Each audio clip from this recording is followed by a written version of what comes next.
किसान साथियों, बहुत सारे किसान भाई पूछना चाहते थे कि परागण की अवस्था का हम कैसे पहचान करें अपने खेत में।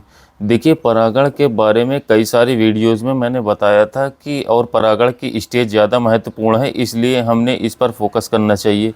साथियों, जिन गेहूं की बिजाई अक्टूबर से नवंबर महीने में की गई थी, उन खेतों में परागण की प्रक्रिया अब चल रही है ज़्यादातर, क्योंकि लगभग 80 से 90% बालियाँ हमारी निकल चुकी हैं। और बालियाँ निकलने के बाद में जो अवस्था है वो यह चल रही है।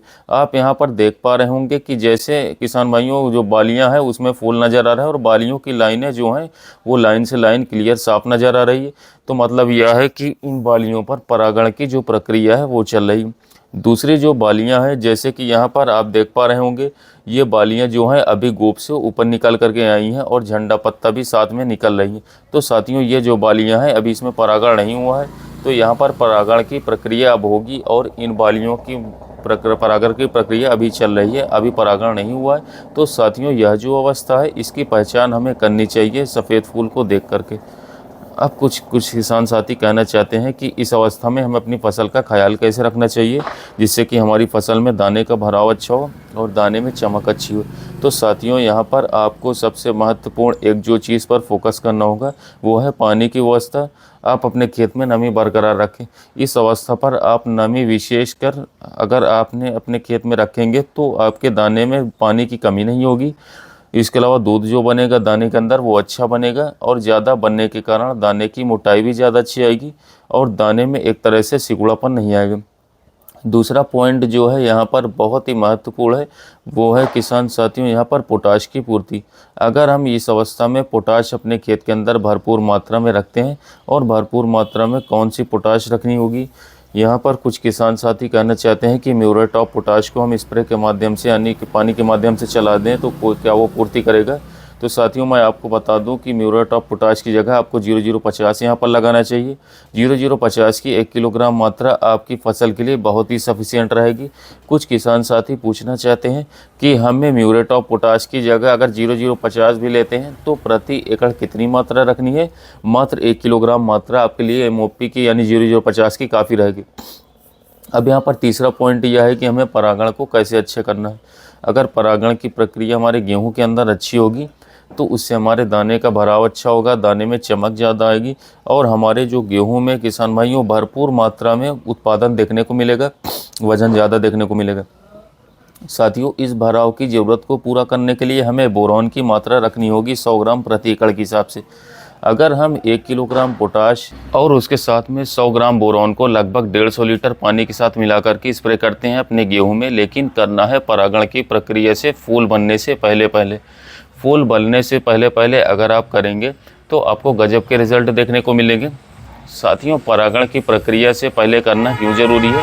देखिए, अगर आप फूल के ऊपर यहाँ पर परागण हो रहा है, फूल बन रहा है, इस अवस्था पर अगर आप स्प्रे कर देते हैं तो बालियों पर जो पानी की बूंदें पड़ेंगी, यह स्प्रे का जो फव्वारा लगेगा उससे परागण की प्रक्रिया में डिस्टर्बेंस पैदा होती है और उससे दाने में भराव इतना अच्छा नहीं आता है। इसलिए हमें परागण से पहले पहले ही हमें यहाँ पर 0050 और बोरॉन का स्प्रे देना होगा।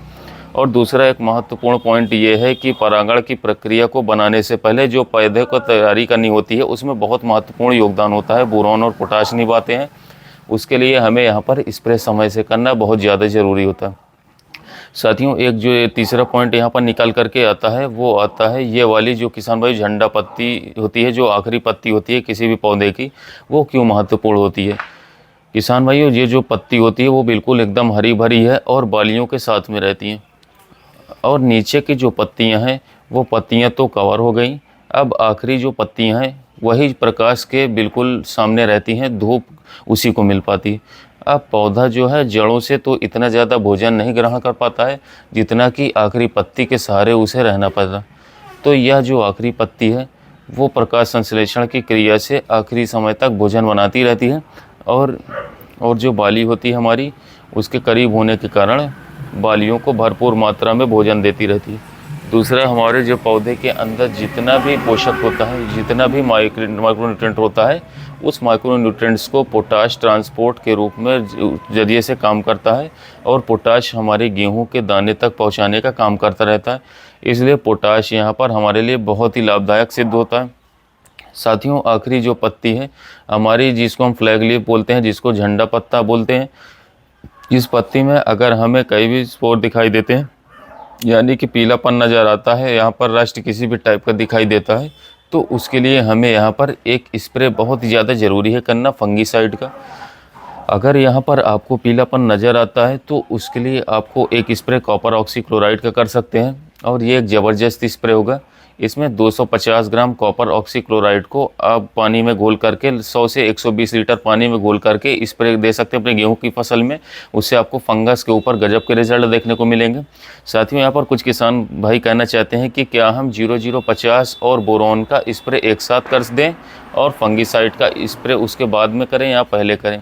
तो देखिए, अगर आपको लग रहा है कि आपके गेहूं में बहुत ज़्यादा घने पौधे होने के कारण अगर नीचे से कोई फंगस का इफ़ेक्ट आपको दिखाई दे रहा है, तो आपको यहाँ पर पहले जो है लगभग कॉपर ऑक्सीक्लोराइड 250 ग्राम का एक स्प्रे कर देना चाहिए, क्योंकि फंगस से पहले पौधे को बचाना है। फिर उसके बाद में आप यहाँ पर 0050 और बोरोन को मिला करके एक स्प्रे कर दीजिए, और यह स्प्रे आप लगभग 36 घंटे के अंतराल पर कर सकते हैं। इससे कोई दिक्कत कुछ नहीं आएगी, और आपके पौधे में भराव भी ज़्यादा अच्छा होगा दानों का, और फंगस से भी बचाव बहुत आसानी से हो जाएगा।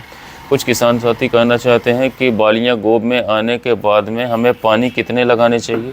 तो देखिए, 2 पानी तो आप विशेष करके मान करके चलिए, क्योंकि पहले पानी पर गोब से बाहर आती हैं बालियाँ, और एक पानी जब गेहूं में दाना बनने लगता है उस अवस्था में हमें एक पानी ज़रूर दे देना चाहिए। अगर हम पानी की शॉर्टेज यहाँ पर रखते हैं तो यहाँ पर दाने में सुखड़ाव बहुत जल्दी से आ जाता है, तो इसलिए पानी का विशेषकर ध्यान रखें। साथियों, यहाँ पर कुछ किसान साथी कहना चाहते हैं कि जैसे टेम्परेचर ज़्यादा होता जा रहा है, दिन का टेम्परेचर बढ़ रहा है, तो दिन का टेम्परेचर बढ़ते हुए उस अवस्था को हम कैसे मैनेज करेंगे, जिससे कि अगर मानो अप्रैल के महीने के पहले सप्ताह तक हमारा गेहूं पकने के लिए जाता है, तो उस समय पर गर्मी बहुत ज़्यादा होगी, तो उसे कैसे मैनेज किया जा सकता है।